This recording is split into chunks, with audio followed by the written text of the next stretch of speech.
I found out my wife was sleeping with her grief counselor when her own sister sent me photos of them at a wine resort on our son's 6th birthday, while she claimed to be in mandatory therapy for her dead father.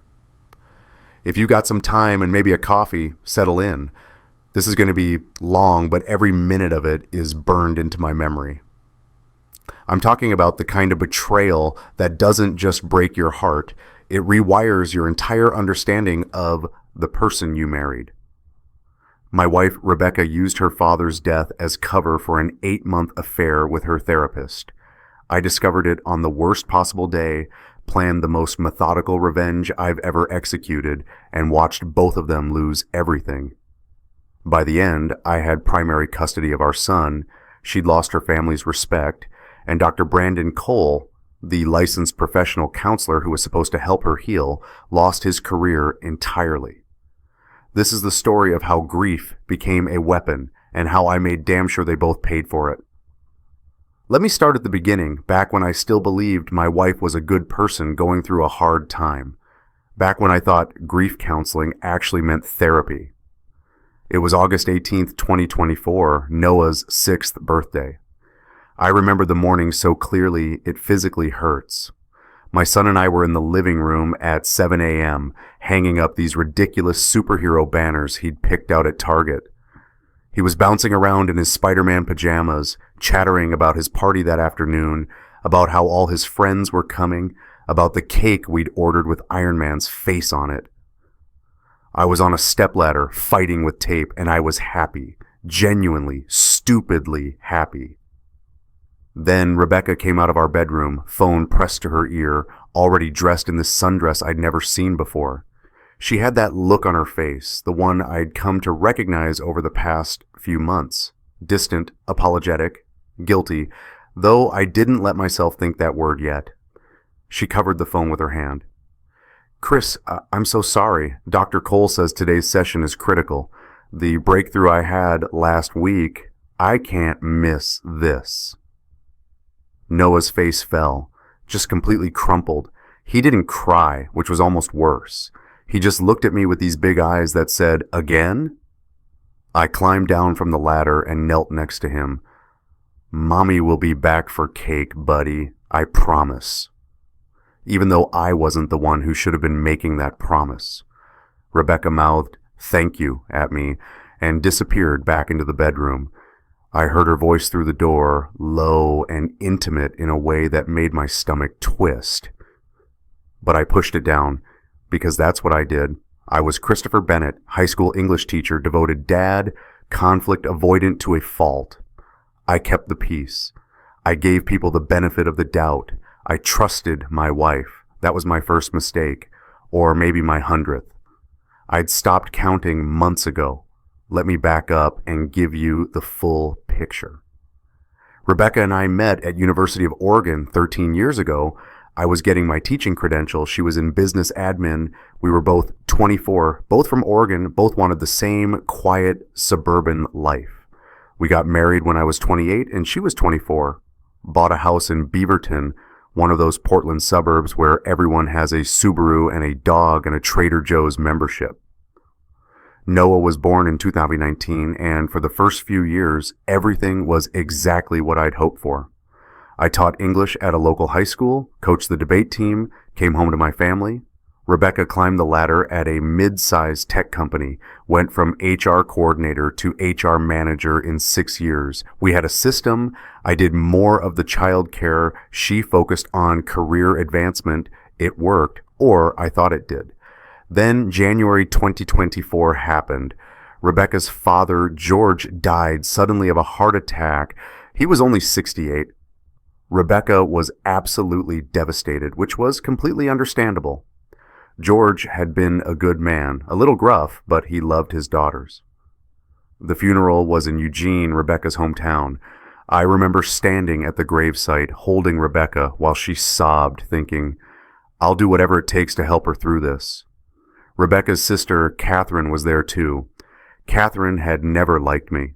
She thought Rebecca had married down when she chose a high school teacher instead of some tech bro. At the funeral, she barely acknowledged me. just gave me this cold nod and turned away. I figured she was grieving too, in her own way. Rebecca's mother, Patricia, on the other hand, clung to me. "Thank God she has you, Christopher. You'll take care of her, won't you?" "Of course," I said, and I meant it. 2 weeks after the funeral, Rebecca told me she couldn't function. She was crying every morning, couldn't focus at work, wasn't sleeping. "I think I need professional help," she said. "My boss recommended someone, Dr. Brandon Cole. He specializes in grief counseling." I thought it was healthy. I really did. I thought, this is good. She's taking care of her mental health. She's not just suffering in silence. I'm a teacher. I know the value of therapy. I encouraged it. "Whatever you need," I told her. "If therapy helps, then absolutely do it." She scheduled her first appointment for a Sunday morning, 10 a.m. She said Dr. Cole had weekend availability for clients who worked full-time. It made sense. Everything made sense. That first Sunday, she left at 9:45 and came home at 1:30. 4.5 hours for what was supposed to be a 50-minute session. When I asked about it, she said, "Oh, there's a coffee shop near his office. I just sat there after processing everything we talked about. I needed the space." "That's good," I said. "Take all the time you need." I was so stupid. Or maybe just too trusting. Is there a difference? The pattern continued. Every single Sunday, 10 a.m., Rebecca would leave for her grief counseling session. Sometimes she'd be gone 3 hours, sometimes 5. She always came home looking emotionally exhausted, which she said was normal, that therapy was hard work. Our sex life disappeared almost immediately. When I tried to initiate, she'd say, "I'm just so drained, Chris. Talking about my dad all day, I can't." I backed off, because grief is sacred, right? That's what Rebecca kept saying. Grief is sacred. I need space to process this. How could I argue with that? But there were small things that didn't add up. Things I noticed but didn't let myself fully acknowledge. Like how she stopped talking about her father in normal conversation. Before therapy, she'd tell stories about him, funny things he'd said, memories from childhood. After she started seeing Dr. Cole, she'd only say, "We discussed him in therapy today," and leave it at that. Like she'd compartmentalized him into her Sunday sessions and couldn't bring him into our actual life anymore. Or how she started dressing nicer on Sunday mornings, doing her makeup, wearing perfume. When I mentioned it once, she said, "Dr. Cole emphasizes self-care.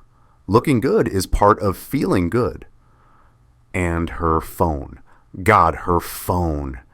It was always face down now. She took it into the bathroom when she showered. She'd angle it away from me when she was texting. Small shifts, but they added up. But I told myself I was being paranoid. I told myself grief was complicated, that I should give her space. I was being the supportive husband. I was doing the right thing. In April, 3 months into therapy, I mentioned to Rebecca's mother, Patricia, how well the sessions seemed to be helping. We were on the phone, just catching up, and I said something like, "Rebecca's still going every Sunday. I think it's really making a difference." There was a pause. Then Patricia said, "Every Sunday? Still? I thought that was just for a few weeks." "No, it's been 3 months now," I said. Another pause. "That seems... Christopher, George wouldn't have wanted her to dwell like this." I felt something cold in my chest, but I pushed it away. "Everyone grieves differently, Patricia. I think she just needs the time." "Of course," Patricia said, but her voice had that same quality as Catherine's at the funeral. Doubt, concern, something I didn't want to examine. I should have listened to that feeling, but I didn't, because I was a coward who wanted peace more than truth. May came. I was doing our monthly bill pay on the 1st, something I usually handled, when I noticed some charges on our joint credit card that seemed off. Willamette Valley Wine Tours, $340. Dundee Hills Resort, $285. I stared at the screen. Willamette Valley was wine country, about an hour outside Portland. Dundee Hills was a nice resort up there, not cheap. When had Rebecca gone wine tasting? We hadn't been out there together in over a year. When she got home from work that day, I asked her about it. Casual, non-accusatory. Hey babe, I saw some charges from wine country on the card. Did you go up there? She didn't even blink. Oh yeah, Dr. Cole recommended I do some solo retreat work. Mindfulness in nature, that kind of thing. He said the sensory experience would help with processing grief. Didn't I mention it? Maybe? I don't remember. I'm sorry, I should have said something. I've just been so in my head lately. She kissed my cheek. I'll try to communicate better. And I believed her. Because why wouldn't I? Why would my wife of 9 years, mother of my child, lie about wine country, about therapy, about any of it? But I started paying more attention after that. Started tracking things mentally. Her Sunday sessions were getting longer. 4 hours was becoming 5. Sometimes she wouldn't be home until 3 in the afternoon. When I asked where she'd been, she'd say she went for a drive after therapy, needed to clear her head, stopped for lunch somewhere. June 15th. I'll never forget the date because it was Father's Day, and Rebecca was gone all day for a special intensive session. Left at 9 a.m., didn't come home until almost 6. I spent the day with Noah at the park, trying not to feel like an idiot. That night, after Noah was asleep, I did something I'd never done before. I called Dr. Cole's practice, just the main number, from the website Rebecca had shown me months ago when she first started going. The receptionist answered, chipper, professional. Cole and Associates Therapy, how can I help you? Hi, I'm just checking. What are your Sunday hours? We're closed Sundays, she said. Our office hours are Monday through Friday, 8 to 6, and Saturdays 9 to 1. My mouth went dry. Oh, okay, thank you. I hung up, stood in my kitchen. The whole world tilted sideways. Rebecca's Sunday therapy sessions were happening when the practice was closed. I wanted to confront her right then, march into our bedroom and demand the truth. But I didn't, because I was still holding on to this thin thread of hope that maybe she was seeing him at his home office, or there was some special arrangement, or I'd misunderstood something, so I waited, watched, paid attention. 2 weeks later, I got my answer, or the beginning of one. Rebecca left her iPad on the couch, unlocked. I wasn't snooping. It was just sitting there while I was cleaning up after dinner. A notification popped up on the screen, a direct message on Instagram from someone saved in her contacts as B. The preview said, "Last Sunday was perfect. Same place next week?" I froze. Stared at that message for what felt like hours, but was probably 30 seconds. Then I opened it. That's when I discovered that Rebecca had been deleting her message history. The thread with B only went back one message. Everything else was gone. But that one message told me everything I needed to know. Last Sunday was perfect. Same place next week. I had my first panic attack that night. Actual physical panic attack. Couldn't breathe. Chest tight. Had to lock myself in the bathroom so Rebecca wouldn't see. Sat on the floor next to the toilet trying to remember how to inhale. If you've ever ignored a red flag, you know exactly how that feels. That moment when you can't deny it anymore, when all the little pieces suddenly form a picture you don't want to see. I called my best friend Ryan the next day. Ryan teaches history at my school, got divorced 2 years ago after his wife cheated. He was the only person I could talk to. Sunday sessions at a closed practice, he said when I told him, "Bro, come on."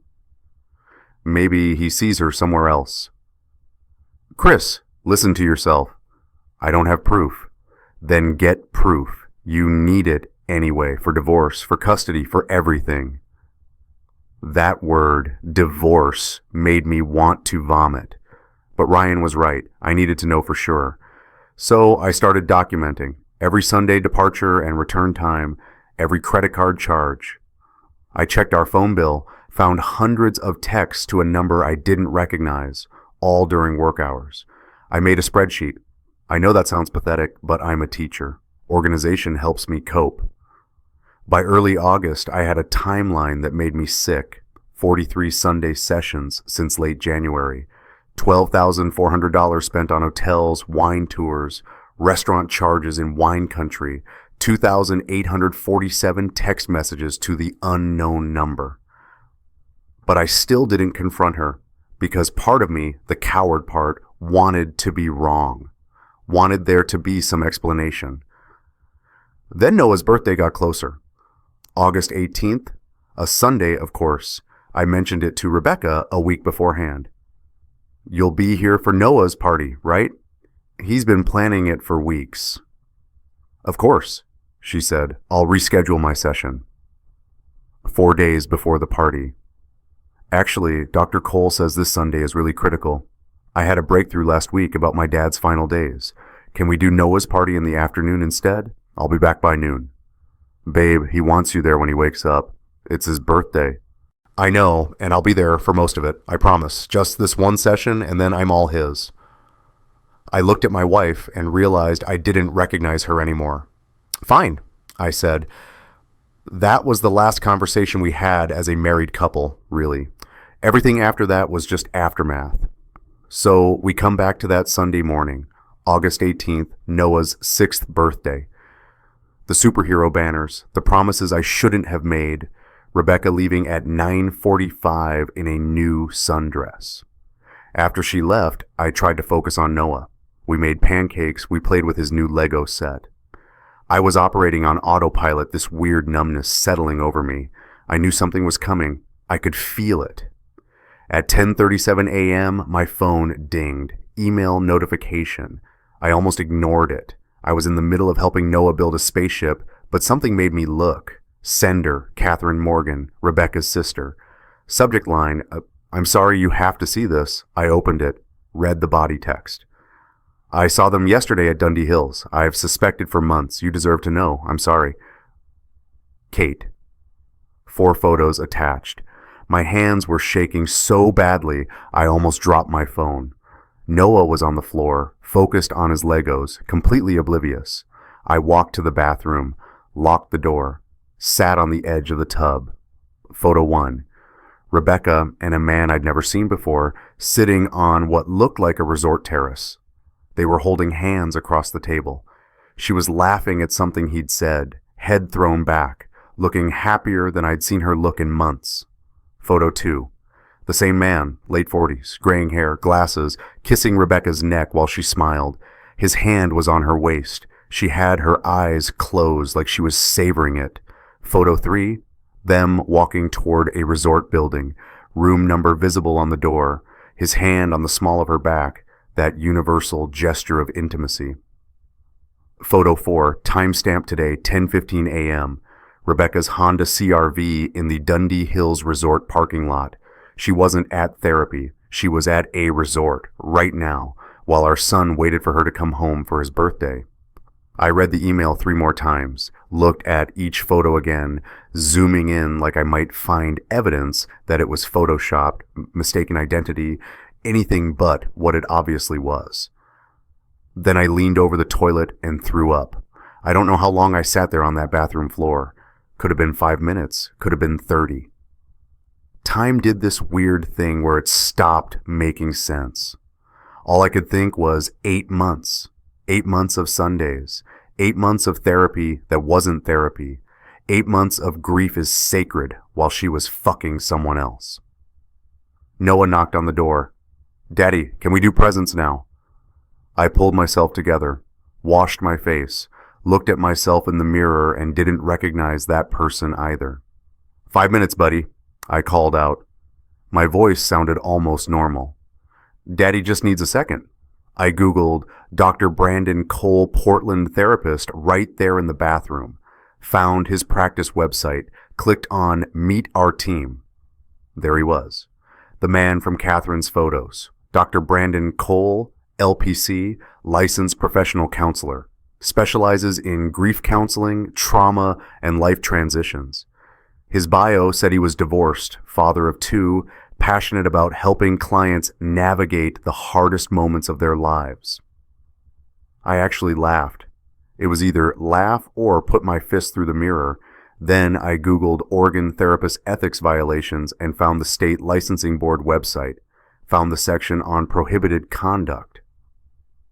Section 675 Vod 825. A licensee shall not engage in sexual contact with a current client. Automatic grounds for license revocation. I bookmarked the page. Then I went back out and celebrated my son's birthday. Rebecca came home at 12:30, breezy, apologetic in that performative way that I now recognized as manipulation. Sorry I'm late. Traffic from my session. She was wearing the sundress from the photos. Hair still perfect, makeup fresh. She smelled like wine and some cologne I didn't recognize. Noah ran to her. Mommy, you're back. Can we do cake now? Of course, baby. She scooped him up, kissed his forehead, played the perfect mother. I watched from the kitchen, watched this stranger who looked like my wife. And I couldn't speak, physically could not open my mouth, because I knew if I did, I would start screaming and I wouldn't be able to stop. Ryan showed up around 1. I'd invited him as Uncle Ryan since he didn't have kids of his own. He took one look at my face and knew. What happened? He mouthed while Rebecca was in the other room. I shook my head. Later. The party was 2:30 to 4. 8 of Noah's school friends, their parents making small talk in our living room while I served juice boxes and pretended my entire life wasn't imploding. Rebecca was perfect, charming, laughing with the other moms, taking photos of Noah with his friends, cutting the cake with that big smile she'd always had. I kept thinking about the photo of her laughing on that resort terrace. She'd looked so free, so happy, happier than she'd looked with me in years. That's what broke me, I think. Not the affair itself, the happiness. The realization that somewhere along the way I'd stopped making her happy, and instead of telling me, she'd just found someone else. After the last guest left and Noah went down for a nap, exhausted from all the excitement, Rebecca started cleaning up. Actually humming. I was standing in the kitchen holding the email up on my phone and I couldn't hold it in anymore. I got an email today, I said. She turned around, drying her hands on a dish towel. Oh yeah? From who? I held up the phone, showed her the screen. The color drained from her face, completely. She went from pink-cheeked and cheerful to white as paper in about 2 seconds. She reached for the phone. I pulled it back. Chris, get out. Let me explain. Get the fuck out of my house. I'd never yelled at her before. Not once in 12 years together. Rebecca actually flinched. Chris, please, it's not what it looks like. I was shaking. You're at a resort with some man on our son's birthday, on a day you said you had mandatory therapy. What part of that is not what it looks like? She was crying now. I made a mistake. I was vulnerable. He took advantage. How long? Chris, how long, Rebecca? Since February, she whispered. 7 months. Our anniversary was in March. She'd been fucking her therapist when we'd gone out for our anniversary dinner, when we'd celebrated 9 years of marriage. Get out, I said again, quieter this time, flat. Pack a bag and get out. I don't want you here when Noah wakes up. This is my house too. I don't give a shit. Get out. She left, threw some clothes in a suitcase, got in her car, drove away. I stood in the living room, still decorated with superhero banners and birthday balloons, and tried to figure out how to breathe. Ryan came over. I'd texted him, need you, and he showed up 20 minutes later with beer. Tell me, he said. I showed him everything, the email, the photos, the timeline I'd been building, the credit card statements, all of it. Jesus Christ, Ryan said, her therapist? Her grief counselor, I said, and I started laughing. Couldn't stop. He was supposed to help her process her dad's death. Instead, he was fucking her at wine resorts. What are you going to do? I looked at my friend. I'm going to destroy both of them. And I meant it. In that moment, sitting in my living room with Noah sleeping upstairs, surrounded by the remnants of a birthday party, I made a decision. I wasn't going to be the nice guy anymore. The one who kept the peace, who gave everyone the benefit of the doubt, who let people walk all over him because confrontation was uncomfortable. I was going to make them pay, methodically, completely, in ways they'd never see coming. I spent that night, while Noah slept, while Rebecca blew up my phone with texts I didn't answer, planning. Not in some rage-fueled haze, coldly, systematically, like I was planning a debate tournament for my students. First thing Monday morning, I called my best friend's divorce attorney. Laura Chen had handled Ryan's divorce, got him primary custody of his non-existent kids. Wait, Ryan didn't have kids. But she had a reputation for being ruthless and strategic. Exactly what I needed. "Tell me everything," Laura said during our consultation. I did. Every detail. Showed her Catherine's photos, my timeline, the credit card statements, everything. She was quiet for a minute. Then she said, "Oregon's a no-fault divorce state, so the adultery won't affect the divorce itself. But it absolutely affects custody. Document everything. I mean everything. And that therapist angle?" She smiled. "That's a licensing board goldmine." "I want to file a complaint," I said. "Good, you should. What he did is a massive ethical violation. Therapist-client relationships are explicitly prohibited by state law. He could lose his license permanently." "That's what I want," I said. "I want him to lose everything." Laura looked at me. "Chris, I'm going to ask you this once. Are you sure? Filing a licensing board complaint, that's his career, his livelihood, his entire professional identity. Once you pull that trigger, there's no taking it back." "He knew she was married," I said. "He knew she had a son. He knew she was vulnerable and grieving. He did it anyway. For 7 months. I'm not the one who pulled the trigger. I'm just making sure there are consequences." Laura nodded. "Then let's do this right." We spent the next 2 weeks building the case. I downloaded every credit card statement going back to January, made a master spreadsheet with dates, amounts, locations. Rebecca had spent $12,400 on hotels and wine country trips.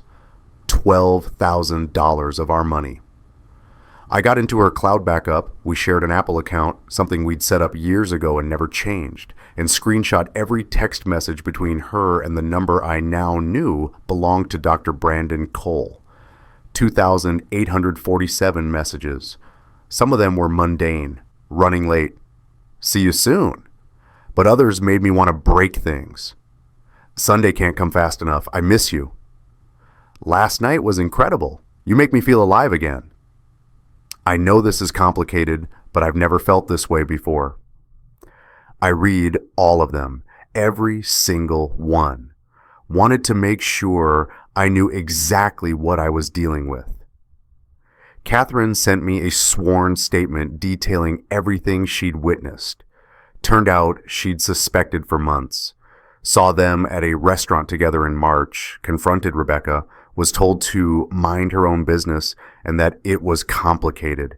She'd been tailing Rebecca on and off since then, which is how she got the photos. "I never liked you," Catherine wrote at the end of her statement, "but my sister doesn't deserve you. She deserves exactly what's coming." I also started seeing a therapist, an actual ethical therapist named Dr. Patricia Moreno. Laura suggested it, said it would help my case for custody and also help me process everything. She was right on both counts. "You're experiencing betrayal trauma," Dr. Moreno told me in our second session.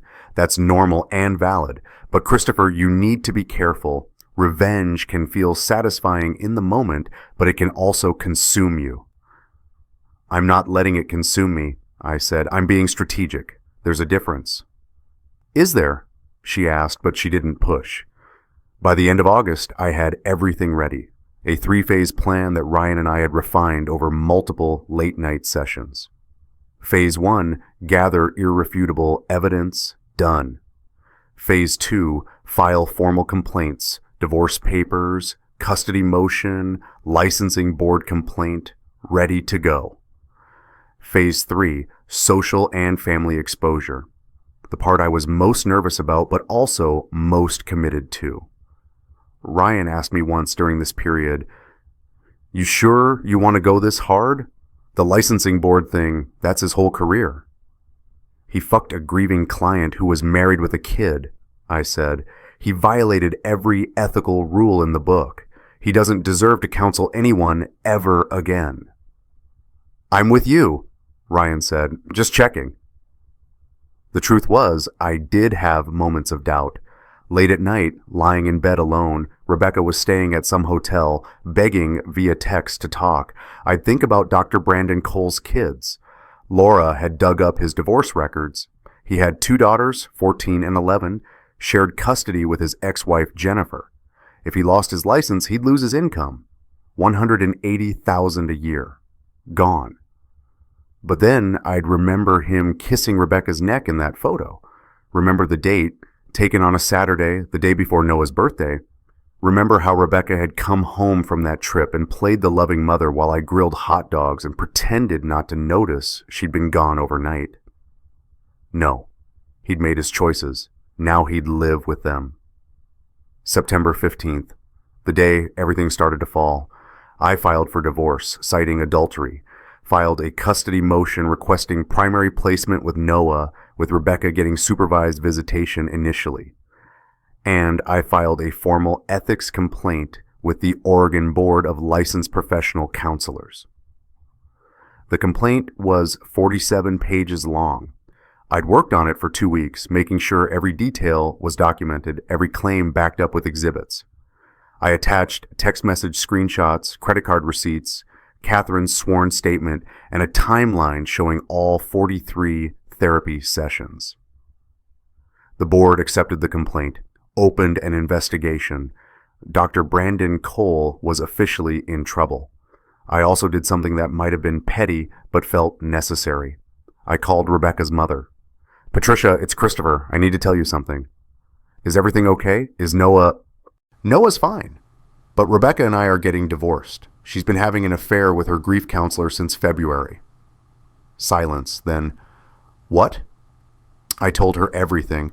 The Sunday sessions that weren't sessions, the wine country trips, the lies about processing George's death. "She used your husband's death as cover," I said, and my voice broke a little. "She told me grief is sacred every time I asked questions. She weaponized it." Patricia started crying. "That can't be true. Rebecca wouldn't..." "I have photos, Patricia. Her own sister sent them to me." More silence, then, "I need to go." She hung up. 5 days later, Rebecca had been begging for family mediation, wanted us to sit down with her mother and Catherine, talk things through like adults. I agreed, but not for the reasons she thought. September 20th. Patricia's house in Beaverton, the same house where George had lived before he died. Symbolic location. I'd chosen it on purpose. We sat around the dining room table. Rebecca, Patricia, Catherine, and me. Rebecca thought this was her chance to explain, to get her family's support. Patricia thought we were working things out. I brought a folder. Patricia started with pleasantries. "I'm so glad you're both being mature about this for Noah's sake." Rebecca nodded, reaching across the table like she wanted to take my hand. "We're trying, Mom. Chris has been very fair." I pulled the folder out of my bag. "Rebecca, why don't you tell your mother where you were on Noah's birthday?" Her face went white. "Chris, please." "Where were you?" I repeated. I had a session." "You were at Dundee Hills Resort with your grief counselor, who you've been sleeping with since February." Silence. Complete, suffocating silence. I slid the folder across the table to Patricia. "These are photos Catherine took. These are credit card statements. These are text messages. All of it. Every lie." Patricia opened the folder with shaking hands, started reading, looking at photos. Her face crumpled. "You used your father's death?" she said to Rebecca. "You used his death to sneak around?" "Mom, I was grieving. I was vulnerable." "You were lying." Catherine's voice was ice. I told you in March to stop. You didn't. You kept going. You missed your son's birthday for it. Patricia looked at her daughter like she'd never seen her before. Your father would be ashamed of you. Mom, get out of my house. Mom, please, get out. Rebecca left sobbing. Catherine followed her out, making sure she actually left. Patricia and I sat in silence. I'm sorry, I said. I know this is... Don't apologize, Patricia said. You're the only one who's been honest through all of this. She looked at me. You're a good man, Christopher. You're a good father. Whatever you need for Noah, I'm here. Thank you. What are you going to do about the therapist? I've already filed a complaint with the state licensing board. They're investigating. Patricia nodded slowly. Good. He should lose his license. What he did, taking advantage of someone who was grieving, that's evil. That night I called Dr. Brandon Cole. First time I'd ever spoken to him. He answered on the second ring. Hello? This is Christopher Bennett, Rebecca's husband. Pause. Then, quietly, what do you want? I'm calling to let you know I've filed a complaint with the Oregon Board of Licensed Professional Counselors. They'll be contacting you this week. Listen, I'm also going to make sure every one of your colleagues knows what you did. Every client, your ex-wife, your daughter's school. You can't. Watch me. You took advantage of my wife when she was grieving her father. You violated every ethical code. You knew she was married. You knew she had a son. You did it anyway for 7 months. We didn't mean for it to... Grief is sacred, Dr. Cole. My wife said that to me 100 times while she was fucking you. You made it a joke, so enjoy unemployment. I hung up. Then I sent a detailed email to the practice manager at Cole and Associates Therapy, outlining everything. Sent copies to his former wife, Jennifer, including all the evidence. Wrote, You deserve to know the kind of person he is, especially as it relates to custody of your daughters. Jennifer responded within an hour. Thank you. This helps my custody modification case. The cascade happened fast after that. The Oregon board assigned an investigator to Brandon's case. He received a summons for a formal interview. Cole and Associates placed him on unpaid leave while they conducted an internal review. Within a week, they fired him entirely and issued a statement about their zero-tolerance policy for ethical violations. His income went from $180,000 a year to zero overnight. But I wasn't done, because Rebecca was still sending me these texts. I can't eat, I can't sleep, everyone hates me. I made a mistake. I was manipulated by someone in a position of power. Please just tell my mom I'm sorry. I ignored most of them, but I did respond to one. You weren't manipulated. You made 43 conscious choices. October came. Rebecca's life fell apart in slow motion, and I watched it happen with this weird detachment. Her mother, Patricia, wouldn't speak to her, wouldn't answer calls, texts, nothing. Catherine blocked her completely. Their whole friend group, mostly other moms from Noah's school, chose sides, and most of them chose mine. Word spreads fast in suburban communities. Rebecca became a pariah. She took medical leave from work. HR put her on notice for performance decline. She moved to a small apartment in Hillsborough, barely furnished, paying rent she could barely afford. And then there was the licensing board hearing. It was scheduled for early November. I was asked to testify as the affected party. I could have declined, could have let the documentation speak for itself, but I chose to go. The hearing was in downtown Portland, in one of those sterile government buildings with fluorescent lights and institutional carpet. I sat in the waiting area, suddenly nervous in a way I hadn't been through any of this. Then Brandon Cole walked in. I'd only seen him in photos before. In person, he looked destroyed. He'd lost weight. His suit hung off him. He'd aged a decade in 2 months. When he saw me, he actually flinched. We sat on opposite sides of the room, not speaking, until they called us in. The board was 3 people, 2 women, 1 man, all licensed therapists themselves. They'd reviewed all my documentation. Now they wanted to hear from me directly. Mr. Bennett, the lead board member said, can you describe the impact Dr. Cole's relationship with your wife had on you and your family? I looked at Brandon. He was staring at the table, jaw clenched. My wife told me she was getting help processing her father's death, I said. I encouraged her to go to therapy. I thought it was healthy. For 7 months, I believed she was healing. Instead, she was having an affair with the man who was supposed to be helping her. Dr. Cole knew she was married. He knew she had a 6-year-old son. He knew she was grieving and vulnerable. He did it anyway. Dr. Cole's attorney has argued this was a consensual relationship between adults, the board member said. She was his client, I said. Grieving, vulnerable. He knew exactly what he was doing. He exploited her grief and destroyed my family. And he did it while billing insurance for therapy sessions that never happened. That last part made the board members exchange looks. I'd done my homework. Found out that Brandon had been billing Rebecca's insurance for all those Sunday sessions. Insurance fraud on top of ethics violations. The board deliberated for 45 minutes. Brandon and I sat in that waiting room again, not looking at each other. When they called us back in, the lead board member read the decision. The board finds Dr. Brandon Cole violated ORS 675.825 by engaging in a sexual relationship with a current client. His license is hereby revoked, effective immediately.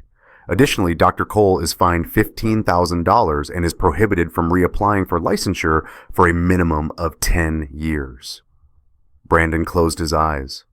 I watched his career end in real time. I left the building and sat in my car for 20 minutes. Ryan called. How'd it go? He lost his license. You won, man. Yeah, I said. You don't sound happy. I'm not happy. I'm just done. Because here's the thing nobody tells you about revenge. It doesn't actually fix anything. Brandon lost his license, lost his career, lost his income. Rebecca lost her family, her reputation, her marriage. I'd won on every front. But I was still angry, still woke up some mornings with my jaw clenched and my chest tight, still had dreams where I was reading those text messages over and over. Noah was asking questions I didn't know how to answer. Why doesn't Mommy live here anymore? Why is Mommy always crying when I see her? I destroyed them both, completely, methodically, exactly as I'd planned, and it hadn't healed anything. The divorce was finalized on December 20th. I got primary custody. Rebecca got every other weekend, unsupervised now. She'd stabilized enough that the court felt it was safe.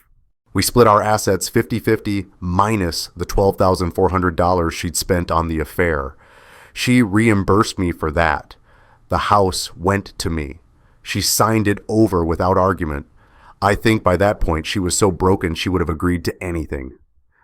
I took Noah to my parents' house for Christmas, first holiday season in years without Rebecca. Noah noticed, asked about it, but he seemed okay, resilient in the way kids are. Is Mommy still sad? He asked me on Christmas Eve. Yeah, buddy, but that's not your job to fix. I know, he said and went back to his new Legos. I realized, sitting there watching my son play, that I needed to do more than just survive this. I needed to actually heal. For him, because he was watching how I handled this, and whatever I modeled would become his blueprint for how to handle pain. January 2025. Exactly 1 year since the affair started. I joined a divorced parent support group. Felt stupid walking into that first meeting, but I needed to talk to people who understood. There was a woman there, Sarah, 41, also betrayed by her spouse, who shared her story. It was different from mine, but the same, in all the ways that mattered. The shock, the anger, the obsessive need to understand why. When it was my turn, I told them about Rebecca and Brandon, about the licensing board, about destroying them both. How do you feel about that now? Someone asked. Honestly, I don't regret the licensing board complaint. He deserved to lose his license. but I regret how much anger I carried for so long. I regret letting it consume me. The group leader, a therapist ironically, said something that stuck with me. Revenge and justice aren't the same thing. Justice creates accountability. Revenge creates suffering. You have to decide which one you were seeking. I thought about that a lot in the weeks after. I kept seeing Dr. Moreno, my therapist. We worked through a lot of stuff.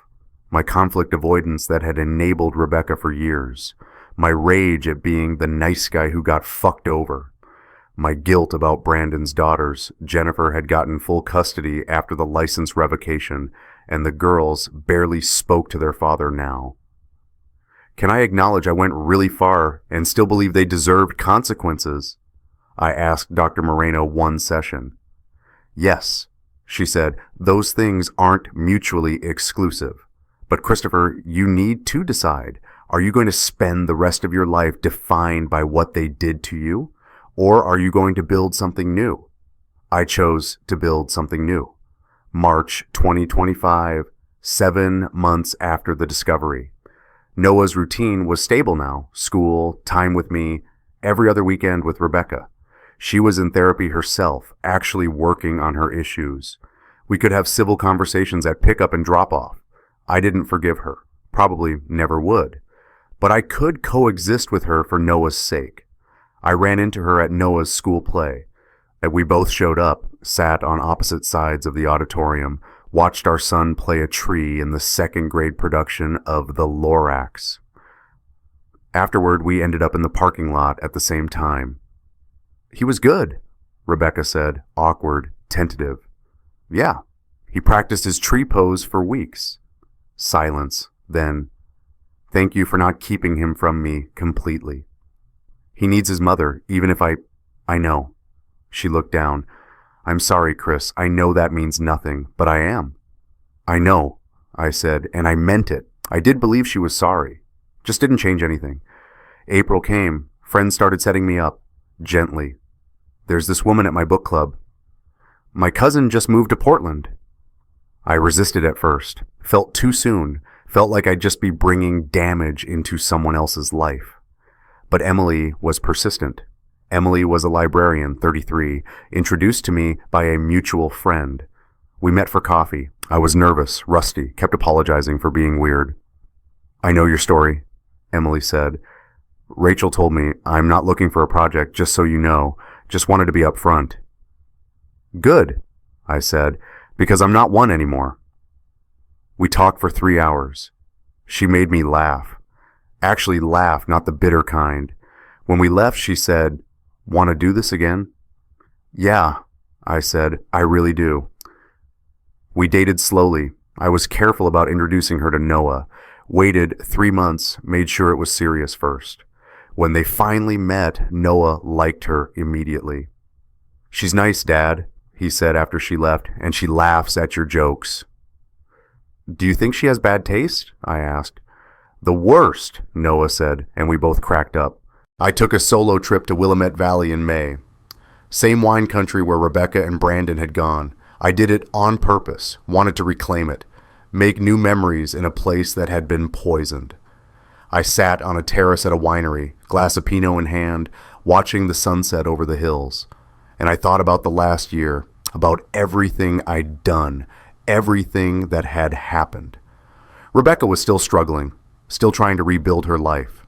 Her relationship with her mother had thawed slightly, but would never be what it was. She'd probably never get her friend group back. Brandon was working construction now, making $42,000 a year, living with roommates, seeing his daughters twice a month under supervision. His ex-wife had told me he'd tried to appeal the board decision. They'd denied it. Part of me felt guilty about that. His daughters lost their father, in a way, not physically, but the person he'd been. But then I remembered he'd made his choice. He'd been the professional in that relationship, the one with training in ethics and boundaries. He'd known better and done it anyway. I didn't regret the complaint. I just regretted how much of my life I'd spent being angry about it. These days, most of my energy goes to Noah, to teaching, to Emily, who's become a real part of my life. We're talking about moving in together eventually, taking it slow, but it feels right. August 18th, 2025, Noah's 7th birthday, 1 year exactly after the discovery. We had the party at my house, our house now. Emily was there, helping set up. Rebecca came for 30 minutes, brought a gift, stayed for cake. Patricia came too, first time she'd been in the same room as Rebecca in almost a year.